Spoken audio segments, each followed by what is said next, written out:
नमस्कार। मैं हूं श्याम मौर्य। आप देख रहे हैं डेमोक्रेटिक भारत न्यूज। इस वक्त मैं हूं उत्तर प्रदेश के जिला बरेली में। आज की चर्चा में हमारे साथ मेहमान हैं एक सामाजिक कार्यकर्ता डॉक्टर सत्येंद्र सिंह जी। सर नमस्कार। नमस्कार सर। मैं डॉक्टर सत्येंद्र सिंह इस समय विधानसभा अध्यक्ष हूँ आजाद समाज पार्टी मीरगंज का। सर आप एक सामाजिक कार्यकर्ता हैं, लगातार आप सामाजिक कार्यक्रमों में सक्रिय दिखते हैं और अभी जो सुप्रीम कोर्ट का मामला आया था उसको आरक्षण को लेकर, उसमें एससी समाज लगातार सक्रिय हुआ और बहुत सारे बड़े स्तर पर दिल्ली में भी उसको लेकर के एक आंदोलन किया गया।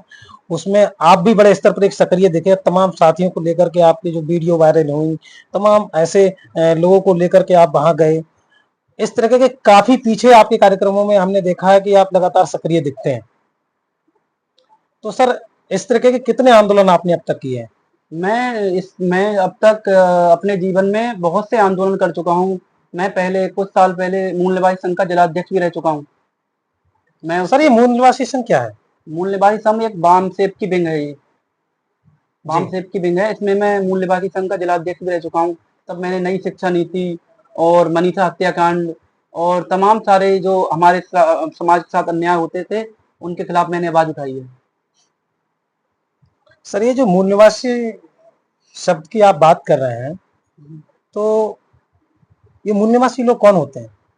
जो हमारे समाज के व्यक्ति हैं, एससी, एसटी, ओबीसी और माइनॉरिटी के, हम उन्हें मूल निवासी कहते हैं। क्योंकि हमारे देश की जो भी है क्या नाम है, जमीन से लेके जड़ तक वो हमारे मूल निवासी लोगों ने ही बनाई है। तो वो भारत के मूल निवासी लोग हैं। सर आप एक शिक्षित व्यक्ति हैं, एक पढ़े लिखे व्यक्ति हैं, एक डॉक्टर भी हैं, वेटनरी डॉक्टर हैं आप। तो आज के जो युवा हैं वो तो नौकरी, आईएएस, पीसीएस, तमाम ऐसे सुख सुविधाओं की तरफ जाने की मतलब तैयारी करते हैं। आपने जो एक सामाजिक कार्यक्रम, सामाजिक मंच, राजनीति की तरफ ही आपने इधर क्या कारण रहा जो आपने इधर रुझान किया? मैं एक आजाद समाज पार्टी का विधानसभा होने अध्यक्ष होने के नाते मैं एक पशु चिकित्सक भी हूँ। मैं गांव-गांव जाके मैंने देखा कि हमारे गांव वालों की स्थिति बहुत दयनीय है। मैं जाता हूँ, पशुओं का इलाज करता हूँ तो लोगों की स्थिति देखता हूँ, क्योंकि मेरा घर तक रिश्ता है, गरीबों के घर तक रिश्ता, मेरा उनके चूल्हे तक जाना है।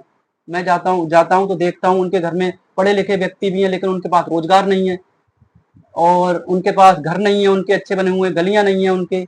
तो इसलिए मुझे राजनीति में आना पड़ा। सर वाकई ये ठीक है कि लोगों के पास रोजगार नहीं है, उनकी दयनीय स्थिति ठीक नहीं है। तो आप राजनीतिक क्षेत्र में आकर के क्या उनको रोजगार दे देंगे? ऐसा क्या कारण है जो कि आप राजनीतिक क्षेत्र में आकर के उनकी दयनीय स्थिति आपने देखी और राजनीतिक क्षेत्र में आ गए? क्योंकि हम अगर राजनीति में आएंगे तो हमारे विधायक भी होंगे, सांसद भी होंगे, मुख्यमंत्री होंगे हमारे, और हमारे प्रधानमंत्री भी होंगे। तो हम अपनी आवाज रख सकते हैं उसमें। सब जो भी तिजोरियां उनकी चाबी हम पे ही होंगी, फिर तो हम फिर अपनी जनता के लिए हम पूरी सेवा कर सकते हैं। सर राज्यसभा में, लोकसभा में आज भी हमारे लोग हैं, एससी, एसटी, ओबीसी के आज भी जनप्रतिनिधि हैं, वहां सांसद हैं, विधायक हैं। तो क्या वो लोग अपनी बात नहीं रखते हैं? वो लोग अपनी मानसिकता से ग्रसित हैं। जो बीजेपी की मानसिकता है वो बिल्कुल इस समय युवा विरोधी और बेरोजगारी की तरफ युवाओं को ले जाने वाली है। तो आप किस तरह से, अगर आपको कभी मौका मिला विधानसभा या लोकसभा जाने का, तो आप किस तरह से युवाओं के लिए और जो गांव के जो पिछड़े लोग हैं उनके लिए आगे लाने के लिए, उनके रोजगार के लिए किस तरीके से आपकी क्या स्कीम है? अगर मेरे समाज के लोगों ने, मेरे समाज के जो भी व्यक्ति हैं, अगर मुझे मौका दिया तो मैं उनकी शिक्षा के ऊपर और रोजगार के ऊपर और उनके घरों के ऊपर, जो उनके कच्चे घर हैं उनके सभी पे मैं काम करूंगा। वो तो आज की भाजपा मोदी सरकार है, वो तो आवास दे रही है।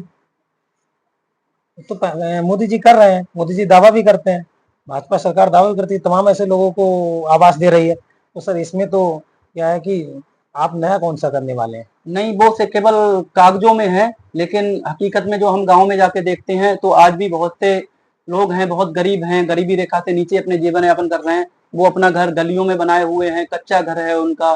तो मोदी सरकार कहाँ कर रही है ऐसा? वो सब साला जुमला है सब। सर दे तो रही है। है आप कह रहे हैं नहीं कर रही है। अरे निःशुल्क क्या नाम है, निःशुल्क राशन वितरण कर रही है, आयुष्मान कार्ड से निःशुल्क इलाज करा रही है। आप कह रहे हैं नहीं कर रही है। सर आप विरोध कर रहे हैं क्या? अगर मोदी सरकार ऐसा कर रही है तो तमाम बेरोजगार युवा हैं तो उन्हें रोजगार क्यों नहीं देती? वो तो खरीद लेंगे जो भी राशन दे रही है, और राशन वो अपनी तरफ से थोड़ी ना दे रही है। वो तो सबका हक है राशन का। तो जब हम मूल्यवासी लोग हैं तो हमारा हक है राशन पे। नहीं तो सरकार तो दे रही है ना। सरकार दे रही है, लेकिन सरकार रोजगार भी तो दे सकती है। रोजगार देगी तो खरीद लिया जाएगा राशन। सरकार तो दावा करती है लाखों लाख करोड़ों रोजगार देने का। देखो, मैं आपके चैनल के माध्यम से लोगों को बताना चाहता हूँ, मैं भी एक पशु चिकित्सक हूँ। 2015 में मैंने डीबीएससी की थी मथुरा वेटनरी कॉलेज से। तो मैं भी आज बेरोजगार ही हूँ। तभी मैंने सोचा कि मैं राजनीति में आऊँ, लोगों की मदद करूँ। तभी मैंने ये कदम उठाया कि मैं राजनीति में आकर लोगों का भला कर सकूं और लोगों की मदद कर सकूं, अपने विधानसभा और अपने जिला के लोगों की आवाज उठा सकूं।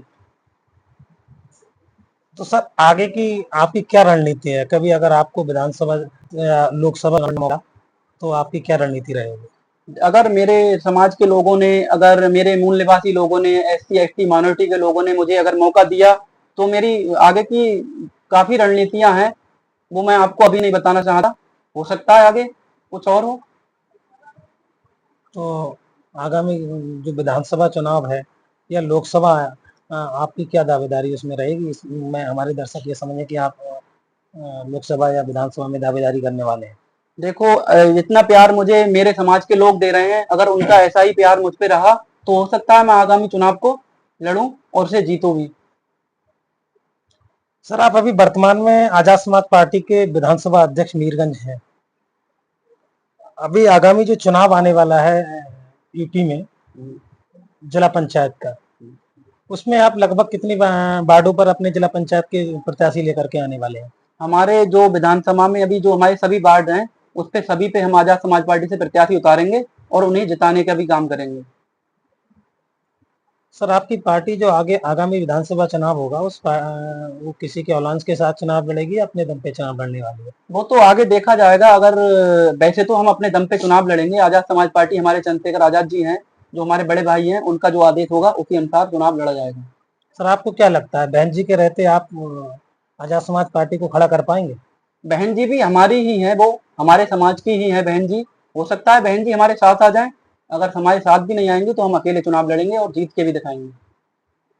तो बहन जी ने अगर मौका दिया आपके राष्ट्रीय अध्यक्ष जी को, तो आपको लगता है क्या एक मंच पर आप लोग आ सकते हैं?